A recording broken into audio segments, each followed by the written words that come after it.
আমাদের দাবি অল্প কিছুদিনের ভিতরেই এই প্রস্তাব হাতে নেওয়া হোক, এই প্রজেক্ট হাতে নেওয়া হোক। লালপুর ফ্লাইওভার যে কোনোভাবে যে কোনো অবস্থাতেই আমরা চাই এবং এটার জন্য আগামীতে যত কঠোর কর্মসূচি দেওয়া লাগে আমরা সেটা দিব ইনশাআল্লাহ। উন্নয়ন মানে শুধু বড় বড় প্রকল্প হাতে নেওয়া নয়। উন্নয়ন মানে হচ্ছে যে জনগণের জনদুর্ভোগ লাঘব করা।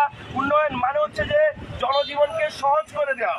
তো আমাদের এই লালপুর ফ্লাইওভারটি করলে জনগণের জনদুর্ভোগ লাঘব হবে। আমরা এটা স্বাভাবিকভাবে আমরা এটা দাবি তুলতে চাই যেন দ্রুত এই প্রকল্পটি পাস হয়, এটার জন্য বাজেট বরাদ্দ করা হয় এবং কি হচ্ছে যে এটার স্পষ্ট রোড ম্যাপ প্রকাশ করতে হবে। যদি এর বিকল্প কোনো কিছু হয়, ফেনীর মানুষ সহ সোনাগাজীর মানুষ সহ আমরা এটার বিরুদ্ধে হচ্ছে যে আমরা শক্ত প্রতিবাদ করব।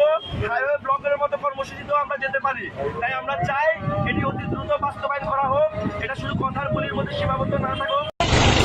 অতি দ্রুত আপনারা এটাকে প্রকল্পের আওতা নিয়ে দ্রুত সময়ের মধ্যে উদ্বোধন করে আমাদের যে মৌলিক দাবি, আমাদের সেই দাবির সাথে আপনারা একাত্মতা পোষণ করবেন এবং আমাদের যে ন্যায্য প্রাপ্যতা, আমাদের প্রাপ্যতা আমাদেরকে বুঝিয়ে দিবেন এবং আপনারা আপনাদের নির্বাচনের প্রতিশ্রুতি রক্ষা করবেন।